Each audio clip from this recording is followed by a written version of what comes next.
What are you sick of people trying to convince you is great? Story 1. Cheap mass-made stuff on TikTok Shop. I heard someone say it's like when people used to be addicted to the shopping channels on TV and had spending addictions to whatever crap was being sold on there. Now it seems even more socially acceptable to have a shopping addiction on TikTok Shop. Story 2. Love Island. Everything I see from it is insufferable, and every time it's on, I get people telling me I should watch it. I cannot think of anything worse. Just dull, vain people being vain. I don't see the appeal. Same with most reality shows, to be honest. Story 3. Anime. I cannot stand the Japanese tropes and their obsession with schoolgirls. Before you say it, I know not all animes are based around schoolgirls. The whole thing just feels icky to me. Also, the sounds they make, especially all the over-the-top exclamations and that some characters' entire shtick seem to revolve around screaming every word. I don't know, maybe I'm just being obtuse. Story 4. I'm really sick of people trying to convince me that going out every weekend is the best way to have fun. I get that some people love partying all the time, but it's just not my thing. Sometimes I'd rather stay in, relax, and do something low-key without feeling like I'm missing out. Story 5. Avocados, I hate them, full stop. I do not like them sliced. I do not like them diced. I do not like them in a sauce. I do not like them from my boss. I do not like them in a bowl. I do not like them on a casserole. I do not like them in guacamole. I do not like them no matter what you say. Story 6. Having a goal in life. I'm sorry, but why is it that since being a kid, people ask me, what do you want to do, become? What's your goal in life? What job do you want? Like, stop asking, I don't care. And people tell me you won't go far without a clear goal. If you can't envision a finish line, you'll never cross it. I'm now more educated, better off, and in a better place than most of my peers. I'm currently studying for a second degree and have tons of resources to use. I still have nothing I want. I just want to be able to survive and afford my lifestyle, which going with the flow and adapt. Any job will do as long as I stay alive. Stop pushing the idea that people need a goal or preferences or plans to succeed down my throat. It's annoying. I like nothing and will go where it's convenient at the time. I don't want or need a flowchart for my life to find success. Story 7. Making every hobby a side hustle. The amount of times I hear, oh, you like doing this. I know someone making thousands a month doing that. All you have to do is spend 30+ hours a week working on it and trying to build your small business. No, that's just a second job. I do this to relax with no pressure to even finish it. If I wanted a second job, I'd go get a second job. Story 8. Living in a big city. Did it. Hated it. It takes me pretty much exactly the same amount of time to go to a museum or bar now, except I get to own a home, and my view is trees and nature with zero chance of porch pirates, no HOA, and cheap gas. The only thing I miss about the city was slightly more options in restaurants, but I got over it quickly. Story 9. That a grilled cheese made with mayo and some specialty cheese is somehow better than one made with butter and slices of American cheese. Just right off with that. Mayo absolutely ruins a grilled cheese for me. And why are you with the cheese? It's the most basic sandwich, and y'all trying to make this gourmet. Story 10. This is probably going to be unpopular, but Star Wars. Do I think the movies are good? Sure, the original trilogy was good. The prequels were actually quite good, and things I've seen since have been between meh and good. Am I going to get myself wrapped up in the whole universe and make it my entire personality? No, it's not that good. There are much better sci-fi stories around and even much better space stories. People get so upset when I tell them this, and it's just like, sorry, I'd rather go watch Dune. Story 11. Social media. It is a cancer on your attention span, takes up an inordinate amount of people's time, and has a negative impact on your mental health. It has been shown to make you feel bad about yourself because your life doesn't measure up to everyone's curated portfolio of the top 5% of their lives. It's like you took the keeping up with the Joneses concept and applied it to every aspect of your life. The overall on our mental health has been catastrophic. When iGen came to college, universities reported a 5x increase in demand for mental health services, with large quantities of the incoming undergrad population suffering from depression and anxiety. Put the phone down, take a walk, embrace the small points of boredom in your life. Stop trying to keep up with your feeds. You won't miss anything. Story 12. Mass immigration. We've been sold a lie that mass immigration is great. It's actually terrible and only benefits the rich, which is why they allow it. Normal immigration where we can help them assimilate into our population properly is great. What that number is per year, I'm not sure, but this isn't it. Story 13. Plastic surgery. If you have to pay someone to chop up your body or face so you can please someone, that person isn't worth pleasing. And if you have to do it to feel good about yourself, therapy is probably cheaper and more effective. Obviously, there are exceptions, but for an ordinary average-looking person, just no. Story 14, CrossFit. Like my dude, some of us want to enjoy being active. I don't want every workout to make me feel like I'm going to pass out. And I really am not at the gym to challenge myself constantly until I can't anymore and have proven to everyone that I am God, basically. Please stop telling me to look into CrossFit. Story 15, visiting Disney. Went with my son and wife, felt an initial bit of nostalgia because I'd been there at age 5. This quickly morphed into crowded 1-hour waits in line for a basic ride, subpar food, and very high prices, from parking to admission to everything in the park. I think my son was able to get on 5 or 6 rides at most in the roughly 8 hours we were there, figuring in time for walking, eating, shopping, etc. Happiest place on earth, or an expensive ordeal that most sane people would choose to avoid. Legoland was better by far. Story 16, traveling.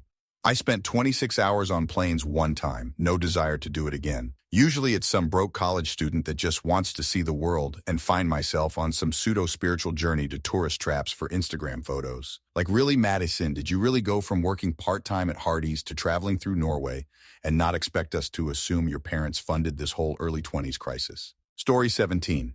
Putting your kids in sports that takes over their and your lives. We tried it, and the team experience can be valuable, but absolutely nowhere near as valuable as sitting at a diner table together. Kids having home time to recover from already overly busy lifestyle is essential. Story 18, TikTok. Oh, but there's so many funny content creators. Yeah, you used the phrase content creator unironically. That was your first mistake. And there are so many great recipes and cooking videos. Ah, yes, the white suburban Sam who poaches chicken titties in plain water before placing them in a crock pot and adding 5 pounds of cheese, 10 envelopes of ranch seasoning, and 12 sticks of butter, topping it off with raw pasta and canned mushrooms. Yummy. No thanks, I think I'm just going to let age rot my brain naturally. No need to speed up the process. Story 19. Having kids and/or a partner. I don't want kids. I'm happy with not having another person to have to think about and stress over. I don't want to take care of another being for life. I don't want to have to spend time and money on someone else, whether it be a kid or a partner.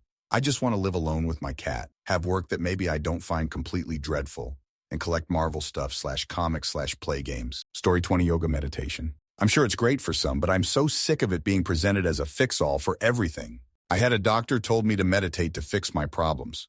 Turns out I had a brain tumor releasing excess cortisol into my body that, unfortunately, meditation couldn't fix. Story 21, winter cold.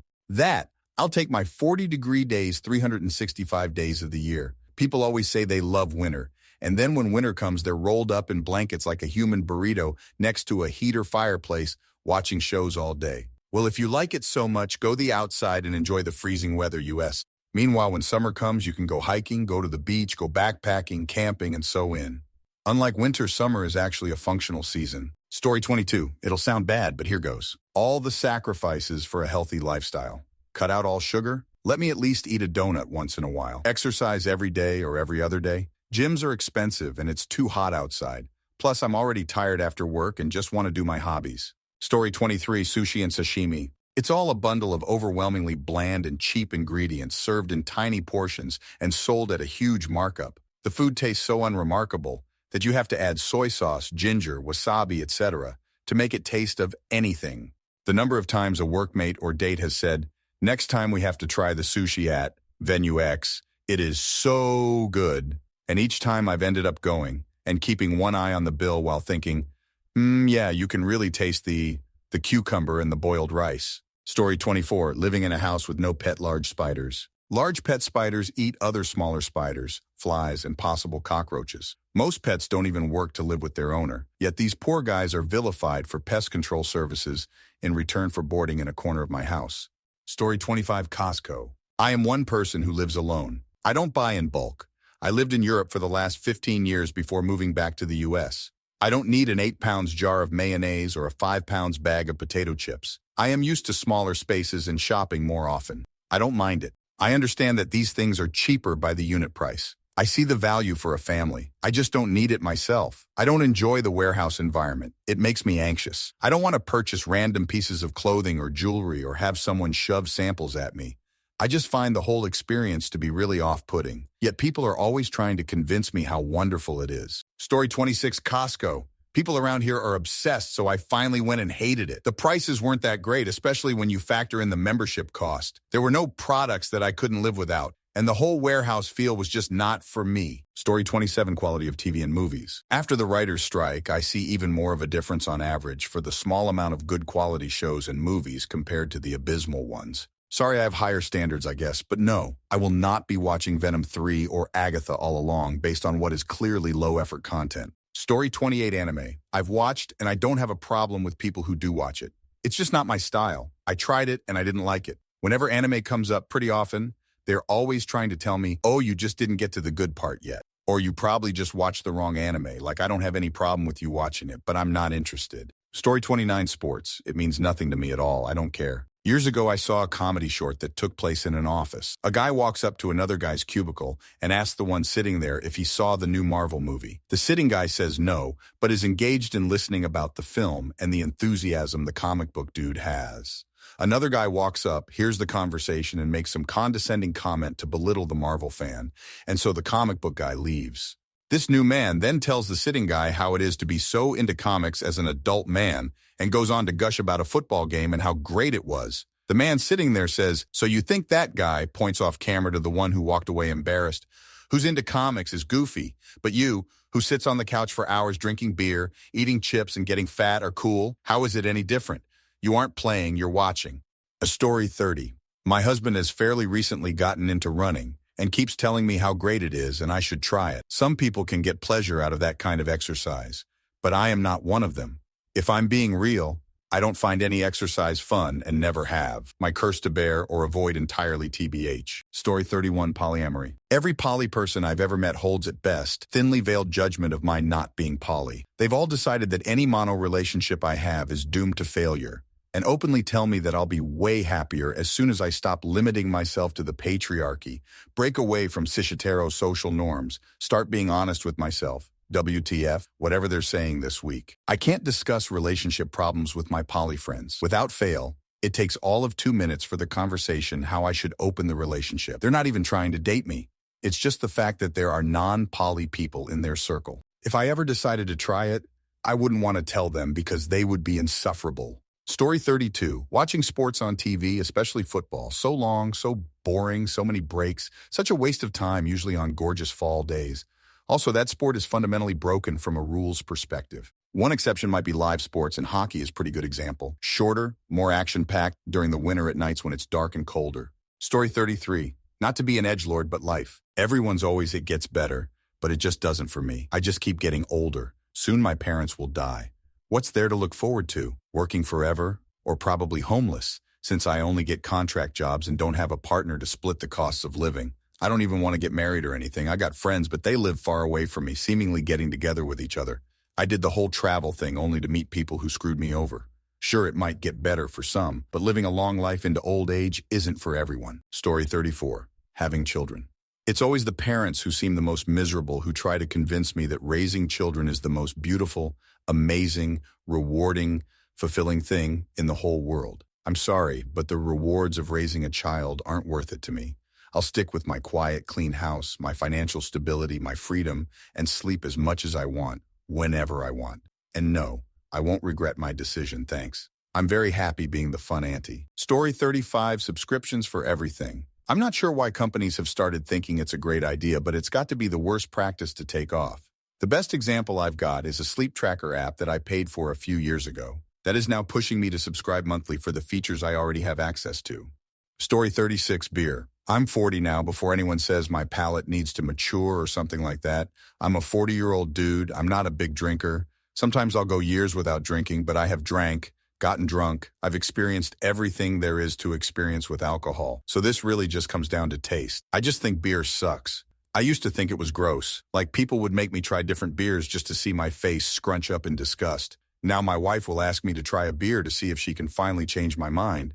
And I'll take a sip and tolerate it, but honestly, I don't get how people can drink an entire beer, let alone numerous ones throughout the night. The only thing I can think of that would make beer somewhat tolerable is if I had it with a pretzel IDKY. But in my head, taking a bite of a pretzel and then taking a sip of beer and letting the two mix together in your mouth sounds like it would make sense. But I haven't tried it. I don't want to ruin a tasty pretzel, just in case.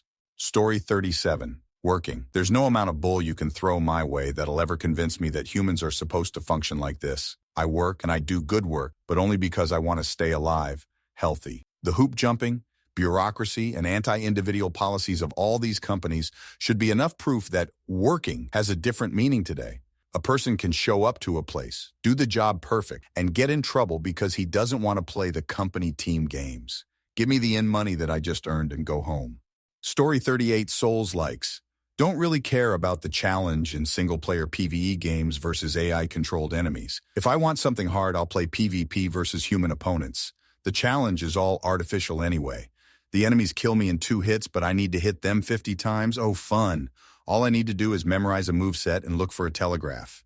Dodging is just knowing where your invincibility frames are. If parrying is very well done, it can be satisfying. But outside of Sekiro, I haven't found one that does it well. Story 39 Summer. Summers where I live have become unbearably hot, and I take medication now that makes me run warm and sweat a lot. I used to love summer, but now I absolutely loathe it. I don't want to go camping or go to a barbecue or go have a lake day anymore. Every time I step outside, I get bit by bugs and sweat so much I have to take a shower.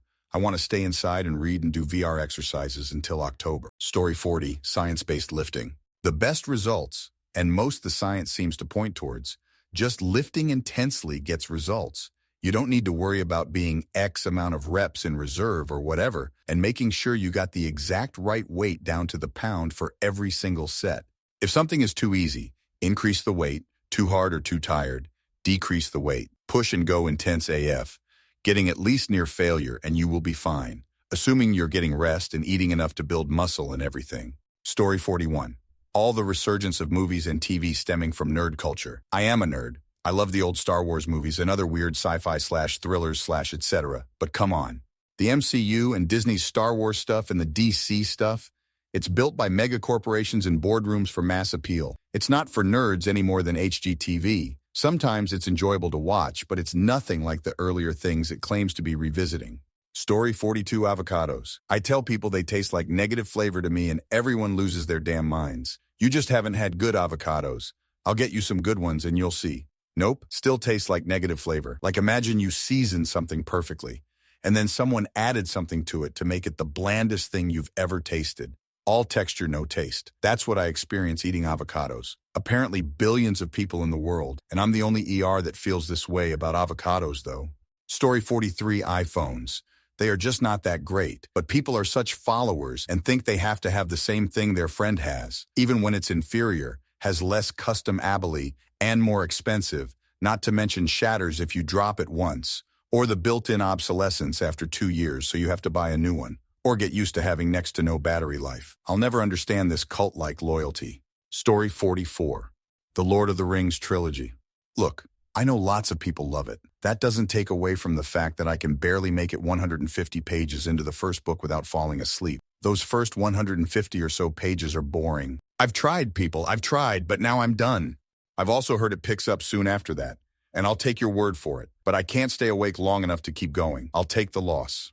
Story 45. I refuse to believe the people that say that authors who use the unreliable narrator are super smart and intellectual, and their works are intellectually challenging to read. It's one thing when someone lies to you convincingly IRL, because literally all of reality is there to challenge their lie. There are any number of ways I can catch them telling untruths. So yeah, it takes a certain level of intelligence to lie convincingly. In a story, though, the only stuff you can really know are the things said or implied by the narrator. There is no way for you to independently verify or disprove anything that they tell you. So when people get to the end and say, wow, what a twist, I never saw it coming. Yeah, no kidding. There was absolutely no way for you to see it coming because the narrator was unreliable. I think it's a really cheap way to get all the satisfaction of a good plot twist without actually having to write skillfully enough to not need an unreliable narrator to set it up. I'm not saying that there's no value to the unreliable narrator stories, but I'm so fed up with people treating it like it's so intellectual and highbrow. Story 46. Running. I've always been active, but running sucks. Runner's high, and you're just going too fast, too slow. Sounded like such bull that I ended up training up for a marathon out of spite. It does not get fun as you get better. Also, my knees hated me for it, and that's coming from someone that did martial arts competitively. Story 47. Those meal kit services. I understand the appeal and the use for a lot of people, but I'm someone who actually enjoys cooking, and I like to go off recipe, changing the balance of spices, for instance, or adding extra veggies that I have on hand, etc. To me, they take the fun out of cooking, plus the amount of packaging is unhinged. Yet I've seen them marketed so aggressively both online, actual ads and YouTube-sponsored content, and people I know IRL raving about it. I'm not the intended demographic, but I'm now intentionally avoiding them out of spite. Story 48. Marriage. I've had a few friends that have been financially crippled because of divorces, and they were in relationships that seemed solid as a rock, and I could never fathom their marriages not working out for them. Also doesn't help that I've seen both parents go through multiple failed marriages. I'm totally content being in happy long-term relationships, but as soon as my partner makes marriage an ultimatum, the relationship is over. Also kids. I get they're awesome for some, but I'm good. Story 49. Definitely in the minority here as an OL. I've tried it multiple times, too many in my opinion, and never enjoyed it. Everyone tells me I just need to find the right person, but the smells, tastes, appearances, etc. just aren't worth the little pleasure it provides. Story 50. Kids. And maybe I'm bitter about it a little more given my current life situation. But yes, maybe one day before I'm 40 I'll have a kid of my own. But until then, I can't see how great they are. At this point, it'd just be something else I'd have to deal with. I'm educated and have a decent job, but a kid would be nothing more than something I'd have to shove money at and look after in today's world. I'd be an absolute manic mess as a mom. Story 51. Jedis. They're absolutely horrible people. All they had to do to keep dear little Anakin on the supposed good side of the Force was to buy his mom and bring her to Coruscant or set her up on Tatooine and let Anakin visit her, like once ever. What's with all the children and no parental oversight, Jedi? Mighty weird. Story 52. Exercise. People always tell me that you'll feel amazing after working out. No, I won't. I'll do it because I need to, not because I feel amazing after the fact. People think everyone gets the same runner's high, and that's a load of crap. This isn't to say exercise is bad for you. Obviously, I know the benefits. I'm tired of it being the one-size-fits-all solution to everything, though. It is not the solution tie everything for everyone, and that's okay. Story 53. College. The rich students get to party and throw away their tuition. The sports students get fat scholarships and the adoration of the staff. And the average student gets to flounder in extreme debt and unrealistic expectations until they either break or receive a subpar reward for years of hard work. Story 54. Ozempic for weight loss. Ozempic for anything other than what it was originally intended to be used for, which is diabetes. The amount of people that flock to this medicine because supposedly it helps one lose weight, it's mind-blowing to me. The majority of the people don't even have any medical condition, they are just lazy. Then they made that drink. I believe it's called Celsius. It has some of the same ingredients that Ozempic has. If they can't get medicine, they are drinking that as if they are going to lose a pound a can. I'm not bragging by any means, but I lost about 100 pounds simply by changing my lifestyle habits like not eating processed food, exercising, self-discipline. It was really hard, but worth it. I didn't even have a gym membership. I used the outdoors. I live in Ohio, so I had to be indoors during the winter. But that's besides the point. Everyone always asked me, "What's your secret?" My answer, hard work and dedication. I grew to love it as I was rewarded with self-esteem, better health, etc. People will do anything to get around putting in effort. BTW before anyone comes after me on the matter. I'm not talking about people who have medical conditions that cause weight gain or make it hard to lose weight. Story 55. Tattoos. I don't have any and don't think I'd ever really go get one. But what really annoys me is how everyone with tattoos freaks out when they realize I don't have one. They try to convince me that I have to get one because they're so amazing and addicting. I know so many people that regret what they got tattooed on them. It just makes me laugh. Story 56. Parenthood. Having your ducks in a row with good money and a good spouse doesn't always mean you're qualified to be a parent. It's a paradigm shift. Your whole world shrinks down to this one human being who's dependent on you from day 1 to year 18. Mentally, physically, and emotionally, it's a lot to handle. And kids growing up in abusive or dysfunctional houses are just as worse off with their parents. In other words, not every parent deserves a child. Story 57. Higher and highest education in this economy right now. I hold a bachelor's from one of the top universities in the United States. It's a good one too, but degrees do not seem to be worth as much as they used to be. Many keep telling these young adults to go to school, I am a young adult too, and pursue higher education. Meanwhile, no one is hiring for what anyone is worth nowadays. This is a very large issue, especially because of student loan debt. Many go to college universities in order to start and build a career, But student loan debt makes that almost impossible, especially with the high rate of interest. Many employers are hiring for experience. They do not care whether you went to college for real if you do not have real experience under your belt. It is sad because how do you gain experience when no one will hire you? Everything is messed up and crooked to me. I do not believe higher education right now is worth the debt, especially if you do not know what you want to go to school for, or if you do not believe that you are truly capable and prove that you are to yourself to reach that goal. This is my personal opinion. If I could do it all over, I'd take a few classes at a community college from here and there, all the while working at a solid job no matter how large or small, as long as it's enjoyable to me, as I learn more about myself and interest in order to get my foot in the door and then let education blast me through it, personally. Story 58. Drinking, partying. I'm a grandmother, so I have a few years on me, but I still have people trying to convince me that going out to bars or clubs is so much fun. My response is always, I don't like noise. I rarely drink because I don't like the taste of alcohol. I cannot stand to be around drunk people. Yet the topic is still brought up a couple of times per year. I didn't even enjoy doing those things when I was in my late teens and early 20s for the same reasons cited. Story 59. Therapy. It feels like my neurotypical friends who are a little sad benefit from paying someone tell them to just breathe and relax. As a neurodivergent, years of trying to find a therapist, no one has been able to help me. All of their advice and techniques feel condescending. Story 60. American civic culture. We are more than a couple of decades deep into an era where every decent aspect of our leadership and its selection processes is either a tragically failed parody of its original intentions or an outright reversal of an important process. This oligarchy is now topped by the least competent among us. Meanwhile, the Iron Triangle has long enjoyed unchallenged supremacy in controlling the narratives of corporate media. The sooner we stop pretending our society has anything resembling genuine self-government, the sooner we can start resisting rulers who never deserved even the tiniest portion of our personal support.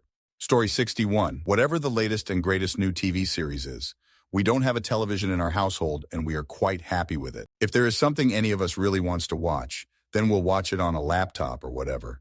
But the idea of just sitting down for a period each day, just to watch television, is something that we just do not do.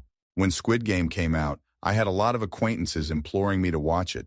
They seemed genuinely baffled by the fact that I had no interest in not only not watching the show, but in the fact that I had no interest in watching television at all. It's great that you like watching TV and keeping up with all the latest series. I just have different interests. Story 62.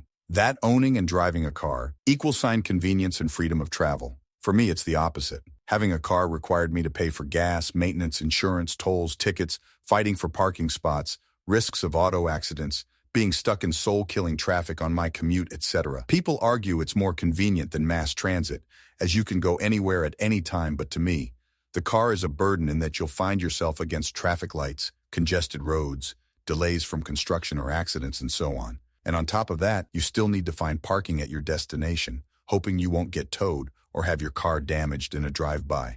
And who likes getting a breakdown/flat tire out on the road? I now enjoy mass transit in that I don't need to worry about all the crap mentioned above. I love getting off my train and walking to my apartment, seeing people double parked waiting for a parking spot to open up. You don't own a car, the car owns you. Story 63. Kickstarter and other crowdfunding sites. I was okay with the original plan for KS to help small startups get started up. But these days, especially in the board game community, they are just sites where established companies get us to risk our money while they develop a game at no risk to themselves. It's also used as a way to feed into FOMO and other similar feelings. They are about as anti-consumer as you can get. Story 64. More, before the online digital boom, I had been approached by so many people into network marketing, MLM, and anything where you gotta recruit people to create a downline so you get in your financial freedom. I have tried some of these. You can make money, but it is basically sales, a numbers game.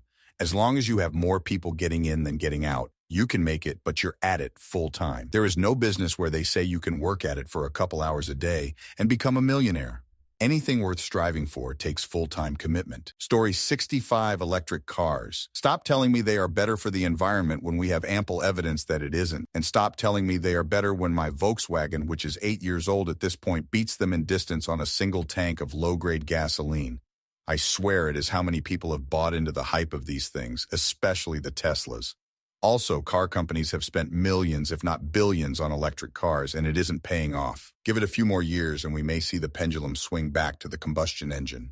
Story 66 foundation. Like I'm all for you wearing foundation. Just don't try and help me find my shade. It looks cakey, and it only looks good online and not IRL, and I have severe sensory issues, and the idea of slathering my skin in it every morning makes me want to turn myself inside out. I love makeup, and I will do lips and eyes, but I will die on the foundation sucks hill. Story 67, single life. I'm not saying it doesn't have its perks, certainly does, but craving companionship shouldn't be something to condemn, and I personally dislike people trying to nudge others into being comfortable with it when it's not their choice to do so. I feel it points to a lack of empathy, especially when you have never had problems with it. The problem, I think, is the lack of choice.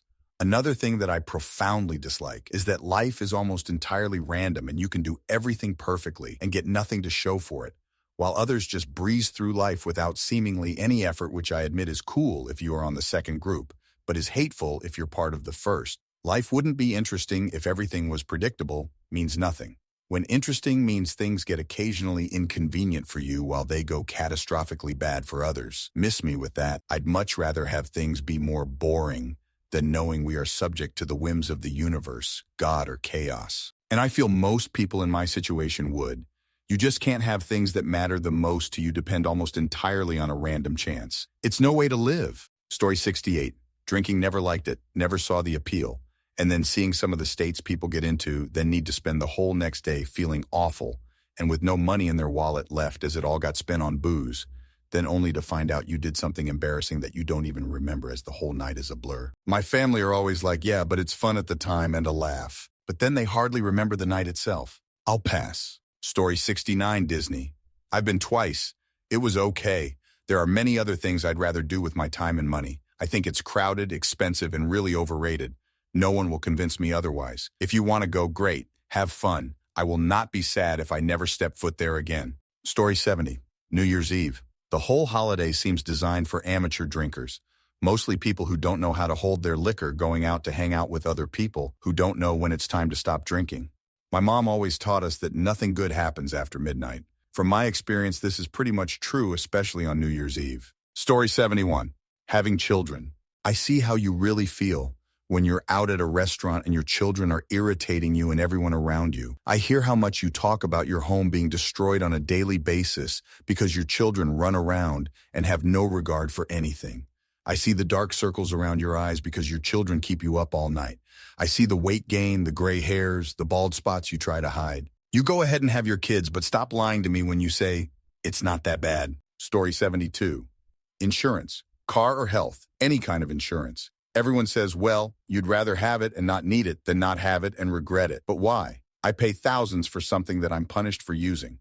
And with healthcare costs, it doesn't matter if my bill is $100K or $10K. I can't pay that bill either way, so insurance will never benefit me ever. It's a Ponzi scheme that, for car insurance at least, we've made it illegal not to be a part of. It's goddamn criminal that insurance companies are allowed to own us like this. Story 73. So it doesn't matter what they're trying to convince me is great, but if their method to convince me involves watching a stream of Instagram or YouTube videos, I just can't. I don't want to pretend to laugh and watch your stuff. This always turns into YouTube video wars, where people just take the opportunity to one-up each other on clips or funny stuff. Just thinking about it stresses me out. Story 74. Having more responsibility at work as though, yay, you're gaining more responsibility. That's great. Alone is amazing. The problem and dirty secret with that mentality is that the increased responsibility almost never comes with a raise and almost always comes with more stress and less work-life balance. They then make up the worthless excuse, well, you just need to know your priorities and practice good time management from their armchairs while they lay back and relax in their easy, cushy gigs where they can just dump work off on me because I have increased responsibility. You need to learn to be a team player and carry the load or don't take the job. Is another worthless cop out to excuse laziness and willful ignorance to overburdening and underpaying employees. It does no one any good at all and isn't helpful advice in the slightest. You can't live, pay bills, buy groceries and gas, or take vacations to unwind and breathe on responsibility. So as an employer, don't give me more responsibility unless you're willing to pay for it and raise my salary to compensate for the increased workload. A real increase, not a peanuts 1 to 3% increase. Otherwise, leave me to my current job and forget it. Story 75. Self-service checkouts. Always queue for ages, then feel rushed. Have to wait ages for age verification, and as well as rising food prices, you now have to do even more work, and people are losing their jobs. Some supermarkets have enough sense to have checkouts open too, so people with only a few bits can go through self-service. My local Sainsbury's doesn't open any tills during peak periods, and you can't add your own bags to the bagging area prior to packing. The few staff they have are rushed off their feet and subjected to constant abuse from people. I'm not a Luddite, and I don't mind using them if I only have a few bits and it's not crazy busy, but if I'm doing a big shop, I'd rather load a conveyor belt and pack my stuff carefully. When I'm paying a few £100s at a time, I'd like to use a checkout. Story 76. Around 90% of popular media, TBH. I'm convinced that most massively popular TV shows are only popular because they tap into social mediocrity, the idea that for something to be popular with a majority of people, it has to be watered down for broad appeal, and they become the cool thing to watch. Anytime anyone says, oh, you need to get to episode 5 or season 2, etc., no, the show sucks, and you're experiencing sunk cost fallacy. This also happens in video games all the time. Story 77. The life is great meme. Life is mid, and that's okay. It will get better as long as we're honest about it. I know it's offensive to all you who cling to delusion, usually desperately to avoid remorse, guilt. If we want life to be great, if we want the meme of people are social organisms to carry real merit, we have to establish more human-centric systems of operation. Story 78. TikTok. It's literally sensory overload. Too much loud constantly in your face. Finish a video? Bam! Here's a new one. Songs over content that could easily do without said song. Babbling voiceovers, products in your face for crappy advertising all day long. Nope, nope, and nope. I think I lasted all of 10 mins on that app and just could not. Oh, and celery. Celery is just disgusting, and I swear people to pretend to like it. It's stringy, bitter, and tastes like sewer water. Story 79. Other people, family. It's different if it's your child. But I see every family so co/interdependent. I've seen kids who literally have no idea how to even clean or cook for themselves because either their mom was always there, or they were, but never taught them so they would need them.